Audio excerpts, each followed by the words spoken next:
అందరికీ నమస్కారం. నేను మీ వెలగపూడి విజయలక్ష్మి, ఏలూరు నుంచి మాట్లాడుతున్నాను.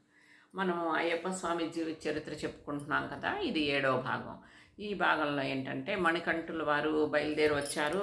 ఆయన పులి మీద రావటం చూసి ఈ మంత్రి గారు రాణి గారిలో కూడా మార్పు వచ్చింది అని అనుకున్నాం కదా. వారు కూడా వారి క్షమించమని అడుగుతారు. అడిగి మేము తప్పు చేశాము క్షమించమని అడుగుతారు.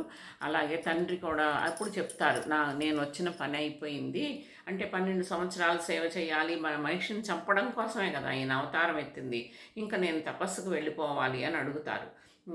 ఒక గొప్ప మహాపురుషులకు జన్మించి 12 సంవత్సరాలు దాస్యం చేసినటువంటి వారితో మాత్రమే చావు మహిషికి అది పూర్తయిపోయింది ఆ కార్యక్రమం, ఇంకా నేను వెళ్ళిపోవాలి తపస్సుకు వెళ్ళాలి అని అడుగుతారు. అంటే అప్పుడు ఎంత ఆయన్ని వదిలిపెట్టడానికి తండ్రి ఇష్టపడక వెళ్ళడానికి వీల్లేదంటే తండ్రిని సముదాయించి వెళ్ళాలి అని చెప్పి 21 రోజులు పట్టబంధంలో ఉంచుతారు. పట్టబంధం అంటే ఇలా ఆయన కూర్చుంటారు కదా, అయ్యప్ప స్వామి కూర్చున్నప్పుడు ఇట్లాగా కట్టేసి ఉంటుంది. అలా పట్టబంధంలో ఉండి ఆయనకి 21 రోజులు జ్ఞానబోధ చేస్తారు తండ్రికి.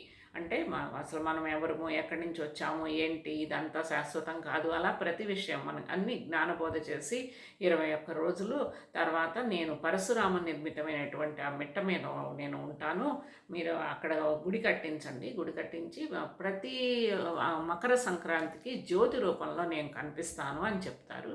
అలాగే ఏం చెప్తారు అంటే అక్కడికి వచ్చేవారంతా కూడా మహిషి చర్మం, మహిషిని చంపినందుకు కదా, అంటే నల్లగా ఉంటుంది కదా మహిషి అంటే దున్నపోతు, మహిషి చర్మమైనా ధరించి, లేకపోతే ఇప్పుడు మనిషి చర్మాలు ధరించి ఆటవిక సమయం కాదు కదా ఇది, అందుకని నల్ల బట్టలు ధరించి, అందుకని ఇప్పుడు చూడండి నేను ఇప్పుడు నల్ల బట్టలు వేసుకున్నాను, ఇవి దీక్షలో వేసుకునేవి నల్ల బట్టలు.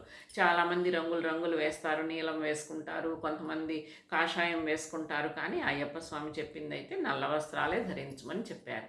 నల్ల వస్త్రాలు ధరించి రావాలి దీక్షకి. అలాగే ఈ నియమాలన్నీ పాటించాలి, ఆ నియమాలన్నీ కూడా చెప్తారు. నియమాలన్నీ పాటించి ఆ తండ్రికి 21 రోజులు జ్ఞానబోధ చేసినప్పుడు చెప్తారనమాట. ఈ నియమాలన్నీ పాటించి నల్ల వస్త్రాలు ధరించి నా దగ్గరికి ఇరుముడి కట్టుకుని రావాలి. ఏ ఇరుముడి కట్టుకుని అయితే మహిషి సంహారానికి ఆయన వెళ్ళారో అట్లా ఇరుముడి కట్టుకుని రావాలి అని చెప్తారు. ఆ ఇరుముడి కట్టుకుని అలాగ అందరూ వెళ్తారనమాట. వెళ్ళి దర్శనం చేసుకుంటారు. అక్కడ పరశురామ నిర్మితమైనటువంటి ఆ మిట్ట పైన బాణం వేసి అక్కడే గుడి కట్టిస్తారు. ఆ గుడిలోనే అక్కడ ప్రతి సంవత్సరం కూడా అప్పుడు మనకి జ్యోతి రూపంలో కనిపిస్తారు. మనం భక్తి టీవీలో అన్నిట్లో చూస్తున్నాం కదా, ఒకప్పుడు జ్యోతే కనిపించేది కానీ అది కాదు ఇప్పుడు కనిపించట్లేదు అని అన్నారు కలియుగం వలన.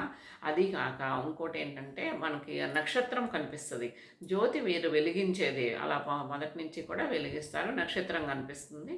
అవన్నీ కూడా మనం చూస్తూ ఉన్నాం కదా. ఇప్పుడు ఇది అయ్యప్ప స్వామి వారి జీవిత చరిత్ర అనమాట. అయ్యా అప్ప అని పిలిచేవారంట వారిద్దరూ కూడా, తల్లి తండ్రి కూడా అయ్యా అని ఒకరు అప్ప అని ఒకరు పిలిచేవారు, అందుకని అయ్యప్ప అనే పేరు వచ్చిందనమాట. మొట్టమొదట ఆయన ఎవరు అంటే భైరవుడు జన్మ వేరు, మా ధర్మశాస్త్ర జన్మ వేరు, మణికంఠుడు, ఇప్పుడు అయ్యప్పగా ఆయన అక్కడ విగ్రహ రూపంలో ఉన్నారనమాట. ఇది కలియుగంలో మనం అందరం కూడా వెళ్ళేటటువంటి శబరిమలై అయ్యప్ప స్వామి యొక్క జీవిత చరిత్ర. నాకు తెలిసినంత వరకు నేను చెప్పాను. ఏమైనా తప్పులుంటే మీకు తెలిస్తే నాకు కామెంట్స్ రూపంలో పెట్టండి, తెలుసుకుంటాను నేను కూడా. నాకు తెలిసినంత వరకు తెలియచేయాలి అన్న తపనతో చెప్పడమేది, అంతేగాని నాకు బాగా తెలుసు అని చెప్పడం కాదు. నాకు తెలిసినంత వరకు నేను చెప్తున్నాను. ఓం శ్రీ స్వామియే శరణమయ్యప్ప. ఓం శ్రీ స్వామియే శరణమయ్యప్ప. ఓం శ్రీ స్వామియే శరణమయ్యప్ప.